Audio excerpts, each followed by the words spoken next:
All right, on to the Ingraham angle, finally. Mr. President, thank you so much for joining us. Thank you.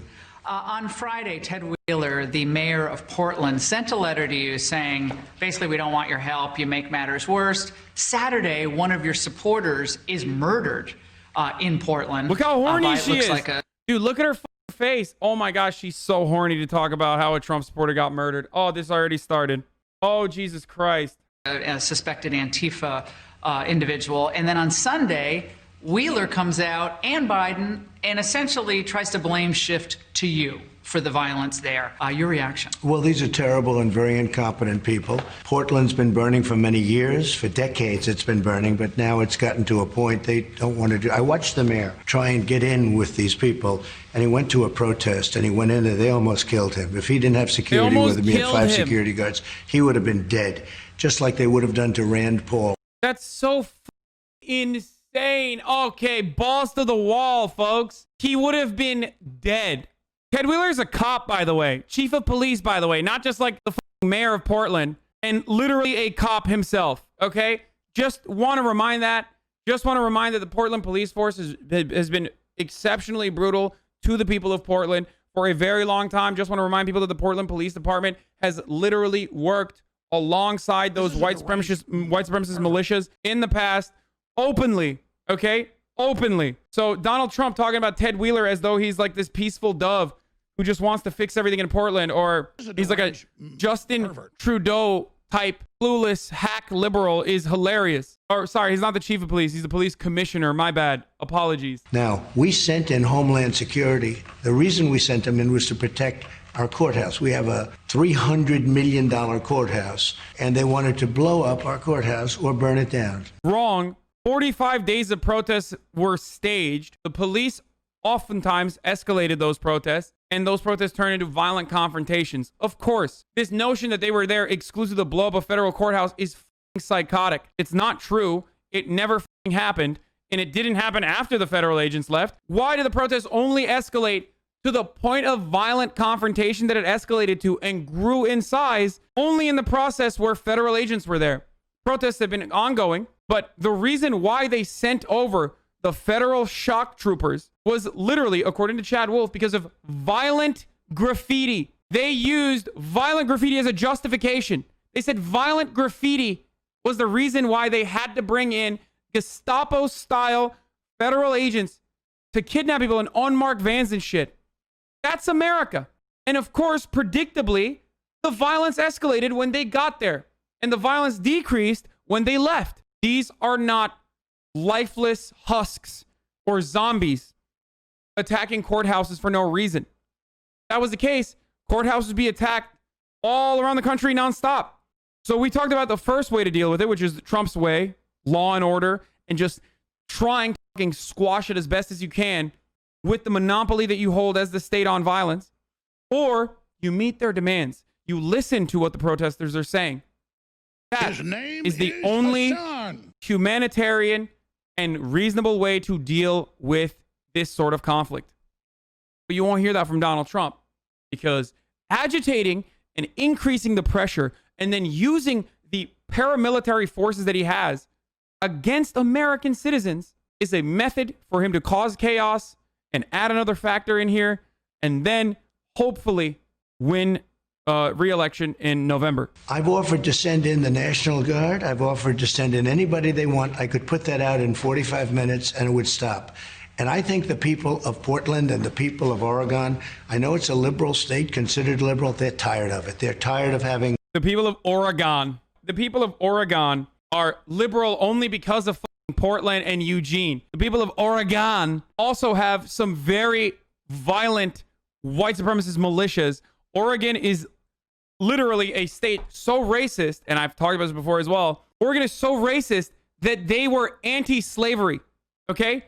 They were like, if we have slavery in our state, that means that black people will have to live with us, and we don't want that. They were too racist for slavery. Just remember that. It's impossible. It was impossible in the state charter for black people to live inside of their state boundaries for longer than 3 years. The Oregon governor said no one is safe in Donald Trump's America. Yeah. They're trying to turn the tables on you after months of, they're not really saying much about the violence. Right, but they won't ever criticize anybody. No, they are. They are saying it. President Trump has encouraged division and stoked violence. That's saying something about the violence. It's just that you refuse to acknowledge that you are playing a hand in doing more violence. And most Americans cannot comprehend this. And the reason why they cannot comprehend this is literally because they think that it's normal for cops to do violence. It's not. It should not be normal for cops to fucking act like RoboCop. That's not a real thing. You can't have that. That's unironically at the heart of these protests. But I'll show you how dishonest. NBC News put on, and they didn't have the people shouting. They had him standing there, and they talked about how it was a show of great unity, the mayor standing with the people. Those people were going to kill him. They were saying things that I can't repeat right now, but horrible things. My man so easily talks about how Mexicans are rapists, but he can't repeat the things that they were saying about Ted Wheeler. Yeah, they were saying that Ted Wheeler was gassing them before the federales got in and started gassing Ted Wheeler, ironically. That's what you can't say? He escaped with his life, and yet he he doesn't want any help.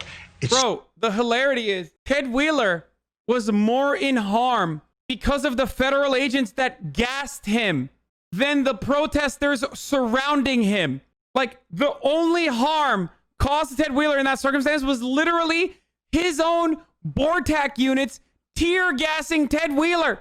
So unfair to the people of Oregon. We could solve that problem quickly, like I did in Kenosha. You know, Kenosha went through 3 or 4 days of...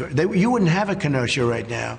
We demanded that they send in the National Guard. Yeah, anti-fascists are not only flying in private jets to do riot tourism all around the country, specifically in Kenosha, they also have a tactical nuke. Yeah, anti-fascists have a 35 kill streak and therefore a tactical nuke that they were threatening the great city of Kenosha with. Thank God Donald Trump saved it, though. My supporters are wonderful, hardworking, tremendous people.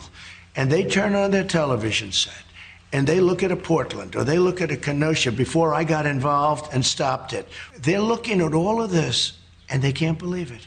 They can't believe it, whether it's my supporter or not. But you don't want them showing up. No, I don't. Well, it's a peaceful protest. I mean, they were protesting. They weren't. You know, it's amazing. They want to protest and they get criticized. It's not about how people are protesting, as every conservative knows. It's about who's protesting and what they're protesting for. Okay? That's precisely why conservatives literally criticize Colin Kaepernick and NFL players for kneeling during the national anthem, which is the most peaceful form of protest, the most constitutionally protected, 100% protected by the freedom of speech, the First Amendment, the freedom to peacefully demonstrate. And yet they were vehemently against that because they don't give a fuck about what the protest is about. They give a fuck about who's protesting. Isn't it true also, Mr. President, that the Democrats have been in their own way inciting this violence against individuals for almost as long as you've been in office? Sure. Democratic leaders are gigantic pussies who literally wag the finger at their own side's protesters more than they talk about fucking white militias and their actually violent actions that they take. I'm excited when Joe Biden gets done ripping new assholes into the Black Lives Matter movement by saying, you know, vandalism is not real protest. I get excited when he finally gets to the point where he's like, white militias are bad and violent. I'm like, oh, thank God he said something. Like, at this point, I'm excited when they pull both sides of the same narrative. But it doesn't matter because Republicans still turn around and still say inappropriately that they are agitating for violence. And I will say this, at some point, I will not be president. Hopefully that'll be in 5 years from now, but I will not be president. And they're going to die. They're all going to die. Can you imagine if they had to cover Sleepy Joe Biden? It won't be very much fun. But much more importantly, our country would go to hell. Our stock markets will crash. As sure as you're sitting there, we will have problems like you've never. Our stock market is inevitably going to crash. For those of you who think it's not going to happen, I have 2008 to show you as an example. We are currently in a bubble created largely by Donald Trump and his efforts to keep pushing for quantitative easing and trying to artificially boost the stock market to make it seem like the stock market is doing well at a time when 30, 40 million Americans are unemployed. We're absolutely fucked. But, you know, Trump is going to, of course, or Republicans are, of course, as they always do historically, say that the inevitable Democrats that come into power and try to unfuck the economy after 8 years of psychopathic Republican policies that literally spend more money than Democrats could ever imagine. They will be called stupid, and they will be called bad at doing business, and all this other shit. It's great. If you look at what's going on in blue, as you call it, blue state America, blue city America, you look at what's going on in New York, you look at what's going on in these states. Chicago is a disaster. Portland, you look at Portland. Do you guys remember when Barack Obama said Republicans have their gods? All Republicans do is talk about God and guns, and everyone rose up in arms and said he was disgusting. Could you imagine if Barack Obama was like, well, what we are doing is sending red states, violent paramilitary, to make sure that we bring about a Sharia law and order to the red states. Remember 3-4 months ago, we were having a problem with monuments. They were ripping down statues and monuments all over the Democrats place. didn't say anything. Confederate monuments. Just so funny. What kind of monuments were being ripped down? Confederate monuments. Literally crying about second place trophies for a loser separatist terrorist movement, which unified under the ideological position of black people should continue to be enslaved. That's what he's defending. They were going after Thomas Jefferson. They were going after Lincoln, and they were going after the Washington Monument if they could knock that one down. No, what? They were going after Lincoln and Thomas Jefferson, the Washington Monument. Sure, dude. Yeah, they were. They were going after the Washington Monument. Black Lives Matter is a Marxist organization. You remember pigs in a blanket, fry them like bacon. That was the first time I ever heard of Black Lives Matter. I said, that's a terrible name. It's so discriminatory. It's bad for black people. It's bad for everybody. By the way, I just want to call out the annoying moderate libs that constantly talk about optics. There you have it. BLM now is regarded as a popular movement, and it is popular, and people understand the meaning behind it, yet Trump is still trying to hold on to the old understanding of what Black Lives Matter meant, even though it never did. And liberals at the time also thought that the optics were bad. What do you have to do? You have to fucking take a movement and talk about what that movement represents, rather than cave to the annoying optics conversations that Republicans are advancing because they're doing it in bad faith. Oh, it's terrible what's going on. But Black Lives Matter came into existence walking down the street screaming, pigs in a blanket, fry them like bacon. And that was about police officers. That was representing police. If pigs in a blanket, wrap them like bacon is violent speech, then why the fuck are Nazis able to roam the streets and say blood and soil and talk about how Jews will not replace us? And then you turn around and you say, well, there were very fine people on that side alongside the other side. There are very fine people on both sides. It's psychotic. Oh, pigs in a blanket, fry them like bacon. That's scary. That's a scary thing that one person said that I saw in an email listing. So now I'm scared. There are entire ideologies built around violence towards marginalized groups like Nazis and fascists and white nationalist paramilitary groups or white nationalist militias that literally do violence, not only say violent things, but actually end up doing violence. Trump defends them or does not look in their direction, does not talk about them, avoids talking about it. Those people are on his side, so he does not ever address that shit. But, oh, one person said pigs in a blanket, wrap them, fry them like bacon. Oh, no. I guess we should just throw out, police reform in its entirety. Groups. A lot of the individuals coming into Wisconsin have been tracked as out-of-staters, the ones who've been arrested. We have them all. Literally a lie. A lie not only perpetrated by Donald Trump and Fox News on a regular basis, but a lie that the mayor, what was his name? Our version of Justin Trudeau, the mayor of Minneapolis, also said. Jacob Frey. Thank you. That's what I was thinking about. Jacob Frey also said this. He lied. And then he had to back away from that statement immediately and shortly after we found out that that was a lie. He walked that back. Republicans are still running with that. They are still running with the narrative that there are outside agitators. That's not true. Don't be a fucking sucker. If you are a liberal, or if you are a progressive, don't get caught up in this dumbass narrative of outside agitators, because ultimately what ends up happening is that plays a significant role in the justification of violence towards all protesters. No one makes this distinction of like, is this a good protester? Is this a bad protester? That does not happen, especially when you consider the fact that the overwhelming majority of protests are peaceful and the overwhelming majority of protesters are from that town itself. So all you're doing is playing into the Republican agenda and justifying violence against those protesters from the left. Don't be a fool. The people of this country will not stand for it. If you say calm things down, yeah, calm things down, because they will have taken over. Take a look at what's going on. And Biden, well, Biden is, I don't even like to mention Biden because he's not controlling anything. Wait, yeah, sure. He hates mentioning Biden, guys.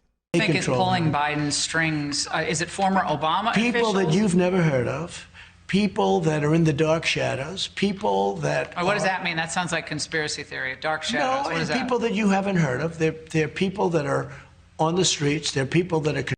What the fuck? You can't say that, man. You are the president. You can't say that, dude. People in the dark shadows are controlling Biden? Oh my God, dude. QAnon signaling is so dangerous. It's so insanely dangerous, dude. I mean, this is literally just say, at this point, just say Jews. Like, that's what you're doing. You're legitimizing every psychopathic QAnon supporter and their anti-Semitic beliefs. It's insane.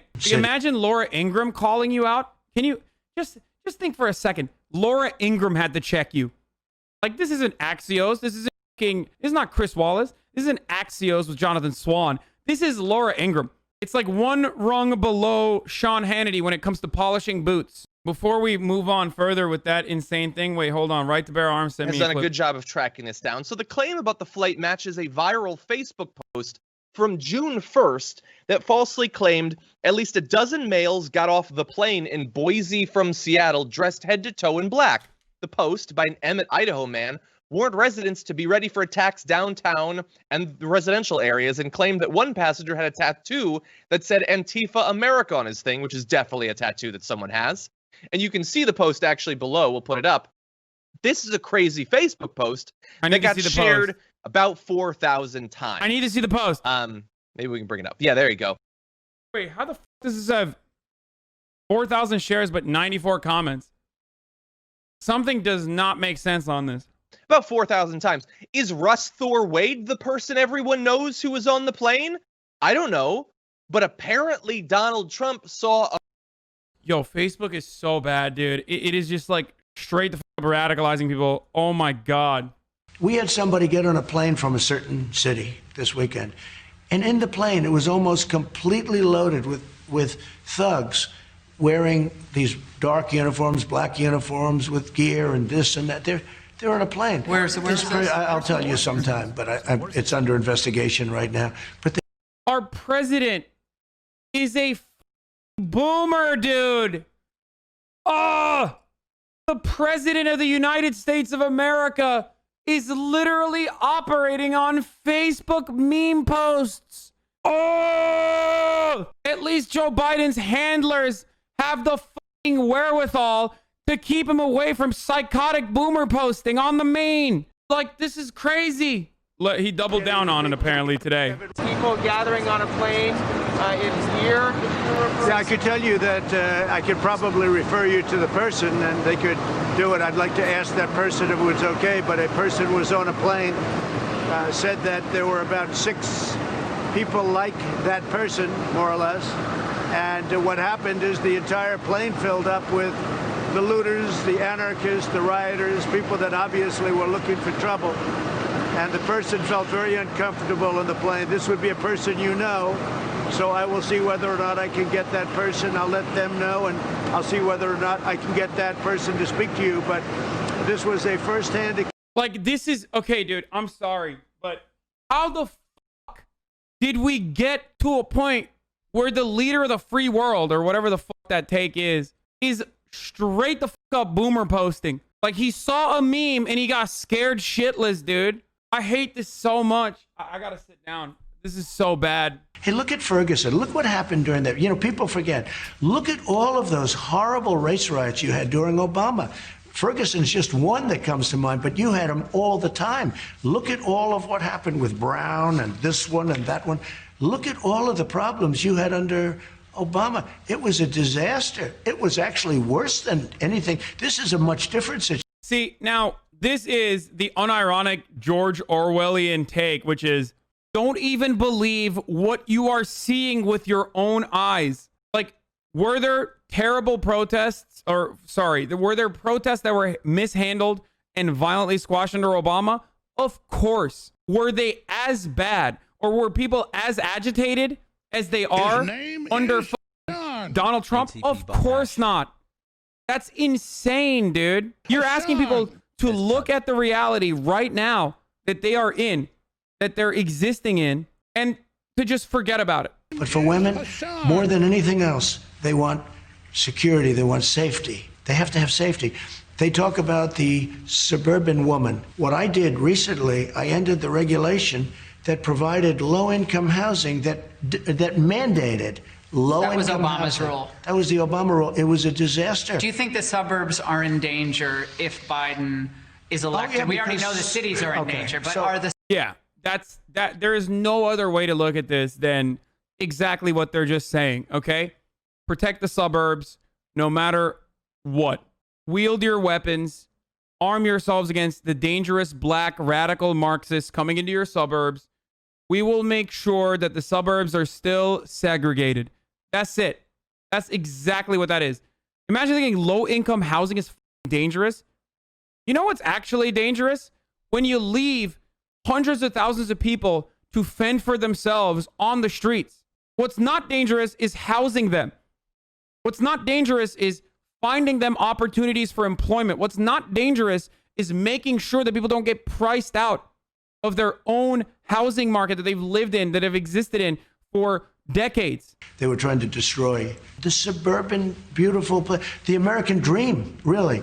They want low-income housing, and with that comes a lot of other problems, including crime. May not be You're nice not to saying say, all but poor I'll people say are it. criminals, though. No, I'm not saying that at all, but it does. There is a level of violence that you don't see. So you have this beautiful community in the suburbs, including women, right? Women, they want security. I have to mention this again, but they're going to come after your white women.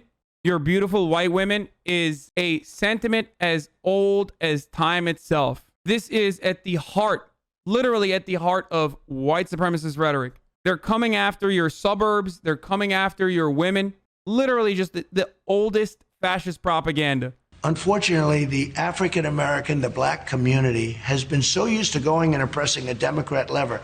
And what have they got out of it? They've got nothing. Obama didn't give them criminal justice reform. I did. Obama didn't give them opportunity zones. I did. Obama didn't do all of the. I have to point something out here. It's a really sad state of affairs when there is a little bit of truth to what Donald Trump is saying, which I can't believe I'm saying this. But most importantly, his policy positions that he's talking about, like mild criminal justice reform, are Democratic policies or progressive policies that Democrats advocated for and tried to push through, and then Trump actually voted into law. What's really sad here is like opportunity zones, for example, are also at the heart of what the Kamala Harris wants to do for the black community. That's what she ran on. It is remarkable that Democrats who are supposed to be progressive can't push the needle further than the Republicans. We talk about lowering pharmaceutical prices. Now, Donald Trump is lying when he says he wants to actually lower pharmaceutical prices. He lies when he says he actually has lowered pharmaceutical prices. But what's insane to me is that, again, on the other side, you have Democrats who are also advocating to lower pharmaceutical prices. You can't take it one step further. If all you're doing is trying to be more progressive than whatever the most psychopathic Republican policy position is, then maybe take it a little bit further, dude. I've done more, and I said in the speech, some people said you shouldn't say it, it's too aggressive. I said, what's aggressive? I've done more than any president in the history of our country, except for maybe and I say maybe Abraham Lincoln. The reason I say maybe is I'll explain that to you later, okay? All right. I want to talk. But you're in an interview right now. Explain it right now. As a matter of fact, actually, it's good that he didn't explain because it's so psychotic whenever he says maybe better than Abraham Lincoln. Wait a minute. I've done more for the black community than any president in the United States, with the exception of Abraham Lincoln. And it's true. Like, signing the Voting Rights Act is just, that's just like, not a big deal, whatever. It's like, I've done more for the blacks than any other president. Literally 3 seconds earlier, Donald Trump, you know, they're coming into your neighborhoods. They're coming into your suburbs. We got to protect our white women in the burbs. This is why black people don't trust you, dude. Like, you can't, one, because you're a Republican, and historically we know what the Republicans say and do. You can't simultaneously do racial agitation, do racial agitprop as your primary culture war talking point. You can't do, we got to restore the racial pecking order as your main policy position, or your broader policy position and your ideology and your worldview, and then be like, well, blacks, come vote for me. And the police have been very badly mistreated, because you have one bad apple and it becomes a story for weeks. St. Louis African-American police officer shot in the head and killed Dorn. last night. He's another African-American That's true. just killed yesterday. Killed. It's more dangerous to be a police officer today, do you not think, than More cops have died of COVID than being shot. More cops have died, like, police officers die in the line of duty from heart failure, like heart disease. That's the real killer. We should give them health care. How about that? We should make sure that everyone gets free health care so they can routinely visit their doctors, maybe get in shape, stop eating donuts. You really want to end police brutality. And by police brutality, I mean the brutality that police are subjected to. And one bad apple, or a choker. You know, a choker. They choke. Shooting the guy, shooting the guy in the back many times. I mean, couldn't you have done something different? Couldn't you have wrestled? You know, I mean, in the meantime, he might have been going for a weapon, and, you know, there's a whole big thing there. But they choke. Just like in a golf tournament, they miss a 3-foot. You're not comparing it to golf, because, of course, that's what the media I'm says. saying people. No, but he is comparing it to golf. So Laura Ingraham is like, please, dude, stop. Like, stop. What are you doing? What are you doing? You're comparing a cop killing someone or shooting someone in the back 7 times to a person in a golf tournament choking. You're treating human casualties in the hands of the violent, militarized police force as supposed to protect and serve like collateral damage. That's just the cost of doing business. And then you're comparing it to f***ing golf. In New York, place where you lived, you grew up as a little boy, and now in New York City, we've had a woman in broad daylight. They tried to rape her. Yeah. We had another shooting at like 46th in Lex today. Dude, Fox News is just insane. That's one of the most insane things I've ever seen. How the f*** do they put that on national television? That is, here's what I don't understand, by the way. Remember 2 weeks ago, before we get into this story, that dude was immediately arrested. Of course, understandably. Are you kidding me? Obviously, he's going to be arrested. He should be f***ing arrested. That is not acceptable in any way, shape, or form. But remember when Republicans were like, a black man went into a neighborhood and killed a 5-year-old white boy? Remember when they were trying to be like, why isn't this little white boy our hero or whatever? Do you guys remember that this was like something that conservatives were trying to elevate and turn into a story? Here's what they don't understand. That dude, a violent person, a violent psychopath, went in and did something horrific. And you know what happened? They immediately arrested him. That's why it's not a story, a larger story. Because when you commit a crime, a horrific crime, and you get immediately arrested, that's the best you can expect from justice being served from the justice system. How do you not comprehend that the injustice is what people are screaming about on the streets? You can't rail and then like ask for justice when justice has already been served. But a woman being raped and attempted rape in broad daylight. No, this is New York City. That's the people they should go after. They have to get that, and they have to put that person away from. How do you put? This stuff is so incredible because it's so effective. The insanity here is crimes happen all the time. And what do? You try to deal with it. This is why I say there has to be some form of policing no matter what. okay? And even police abolitionists believe that there has to be some structure, some form of people stopping crimes or even solving crimes that have already happened. That has to happen in every societal form. Like if you have a civilization and you have a society that is formed as a consequence of the civilization that you live in, you have to have someone do this. Like it's so fucking silly to say, as long as we focus on just the material conditions that manifest crime, that like there will be no crime ever again. It's a laughable notion. Yes, it would solve the overwhelming majority of crime, including violent crime, but there are always going to still be people with antisocial disorders that have no empathy, whatever. Okay, you have to have something to make sure that the laws that we democratically vote on are enforced. But having said that, Republicans do such a good job at twisting this narrative and saying that, like, because that imagery is just like black people are rapists and they're raping women on the street, and if you didn't have cops, like, you're gonna get raped. They're so good at twisting this narrative by looking at singular anecdotes and singular instances that they search long and hard to find. Undocumented immigrants that kill. It is incredibly less likely, it is infinitely less likely for an undocumented person to do a violent crime than it is for natural-born U.S. citizens. If you look at the data, that's the reality. Now, there are multiple different reasons for this. But if you ask Republicans, they literally say, no, undocumented immigrants are always doing violent crimes. They're doing crimes all the time, nonstop. And we have to stop them. Why? Because Republicans are so good at picking any singular moment they can and making it seem like that one anecdote is representative of the entire situation across the board all around the country, when actual empirical evidence suggests the exact opposite of the argument that they're trying to make. It hurts my soul. I spoke to de Blasio. I never spoke to de Blasio before. And then I spoke to him 10 times. He'd call, could we have this? Yes. Could we have that? Yes. Could we have doctors? He wanted me to send doctors and nurses to a hospital that was having a lot. I got it. I did so much. And then what happens? He does a Black Lives Matter sign in front of Trump Tower. Does that bother you? He's such a bitch, dude. You're such a bitch. Like, just the mere sight of a absolute nothing, just like virtue signaling Andy mural is triggering you. Like, it literally is completely meaningless, okay? It is.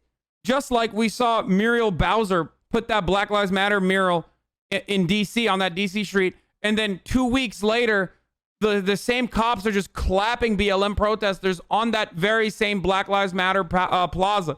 It's completely meaningless. Even that crumb of virtue signaling is offensive to Donald Trump because he's such a bitch, dude. What a gigantic bitch. On the flu vaccines in Massachusetts, they're mandating that children get flu vaccines in order to go back to school. There's a controversy about that. A lot of parents are like, whoa, we don't want our kids to get the flu vaccines. Are you worried that on the push for vaccines, these fast vaccines for COVID?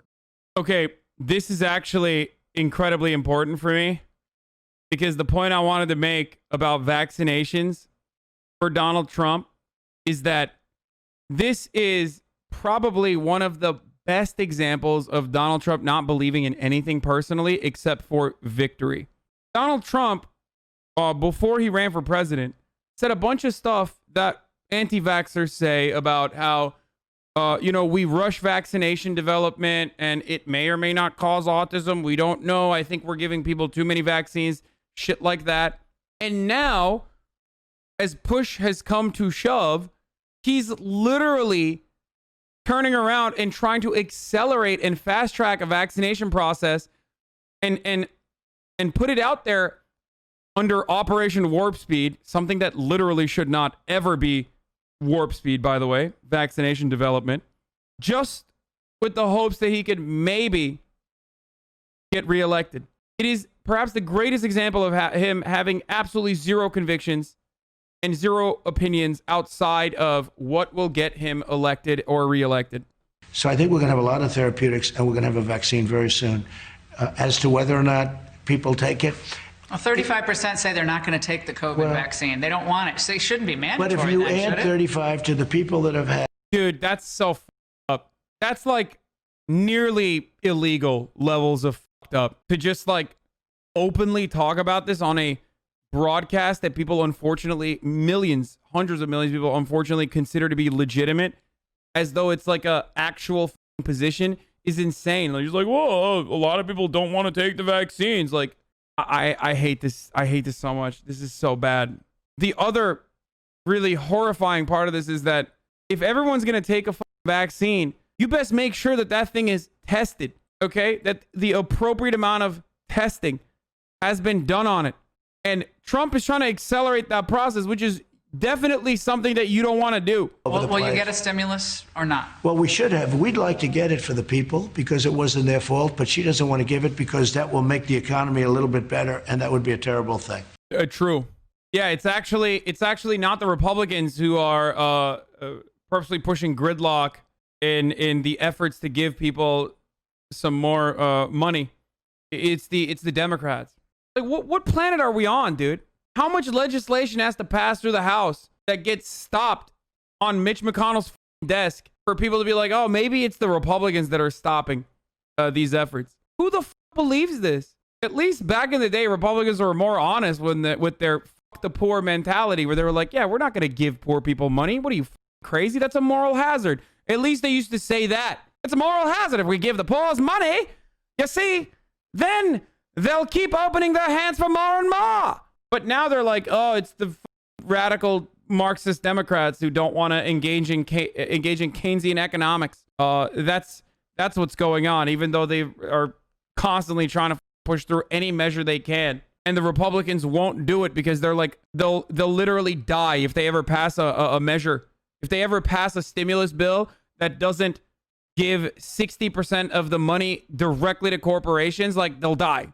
They'll literally all just die. And when you look back on the last 4 years, and the first three were impeachment, Mueller, pandemic, investigations. Yeah. What do you say to the American people about what they don't see when they're doing interviews like this? How you cope with this constant barrage from the Hill? There's always back and forth. That's fine, but it's been different. Poor Trump, dude. How do you deal with the barrage of hate, sir, for up the entire country and constantly shitting and pissing out of your doo-doo butt over and over again, while simultaneously engaging in some of the most horrific like conspiracy theorists in your base purely because they like you or purely out of spite for the liberals, talking about how Democrat-run cities or Democrat states don't need the funding and they're being babies and shouldn't get funding, even though there are literal Republicans living in those cities and states that vote for you. How do you do that? You, the real victim. How do you cope with all that? What a bunch of meanie bobinis in the Democratic Party, dude. They hurt Trump's fifis. He's such a gigantic bitch, dude. All right, part 2 of the Laura Ingraham Trump interview, the unhinged Laura Ingraham Trump interview. And I saw a recent number on Beverly Hills, the people in Beverly Hills, California, where I had a home, sold it, but I lived for a while, you know, on and off, because I was doing a project out there. Beverly Hills, California, that many, many people voted for me, and then I'll see them on television saying bad things. And they say, you know, that person voted for you.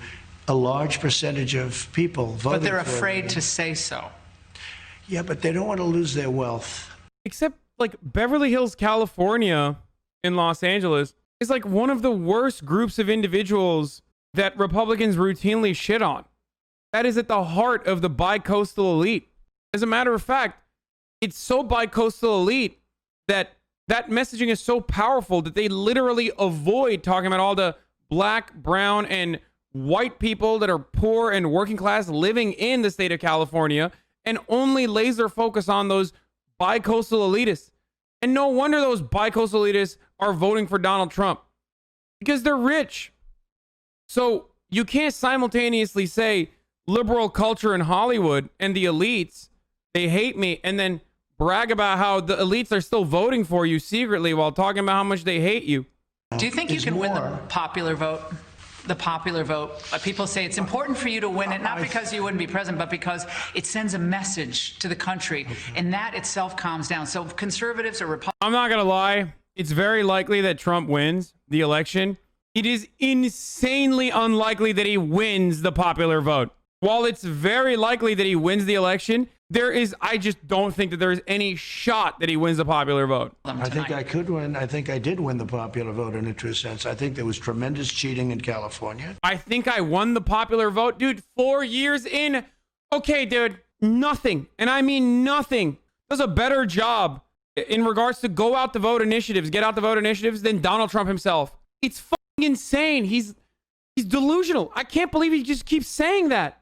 Same guy, as LibDrive pointed out, same guy that says Hillary refused to concede to Donald Trump when she did concede. Same guy that says Hillary refused to concede to Donald Trump, turning around and still talking about how the election was won, but then there was also millions of fake votes. What happened to your Electoral Integrity Committee? Why did they shutter? Why did they close up shop? Because they couldn't they couldn't justify the insane things you were saying. If you take a look at the Libertarian, they always talk about Jill Stein. Jill Stein took, what, 0.5%? They talk about Jill Stein.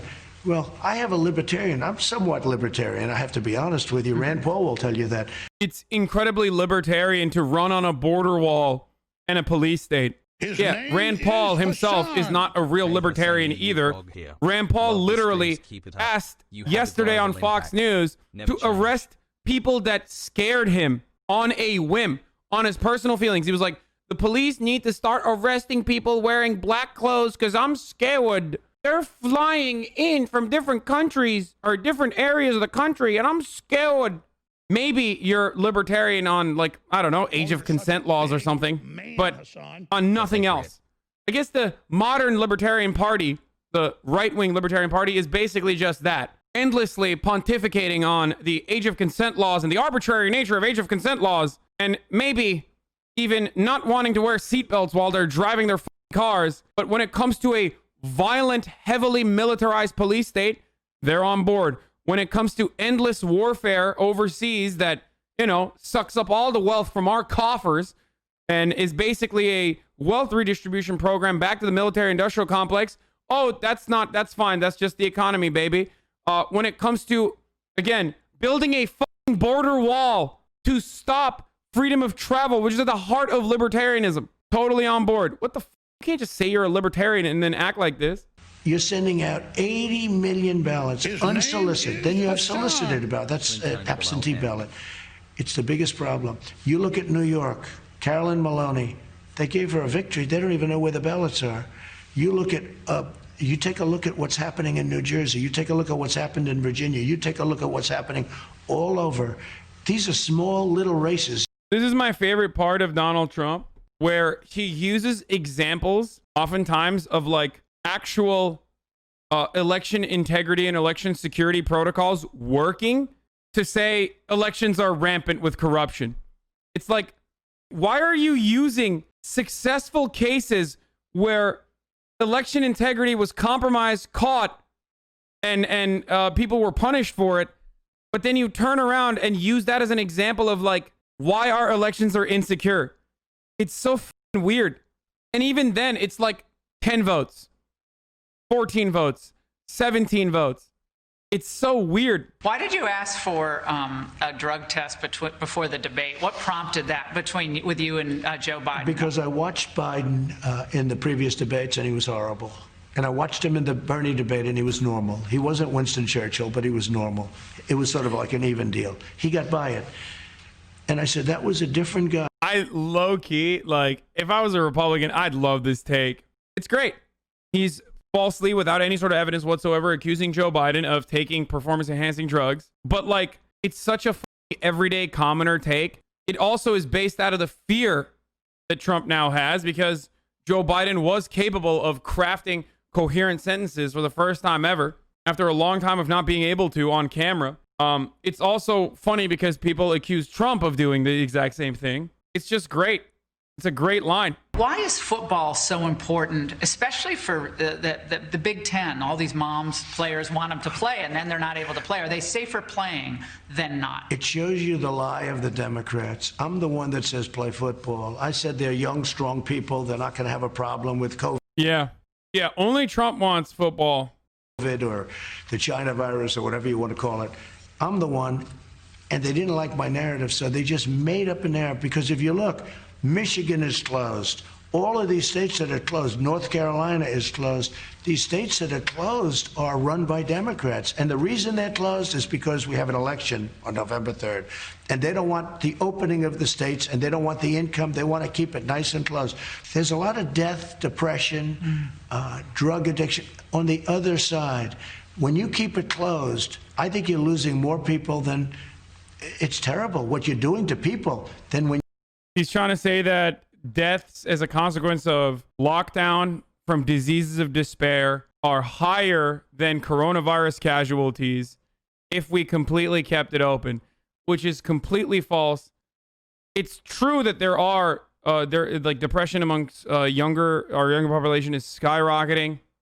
Do I think that football would change that? No.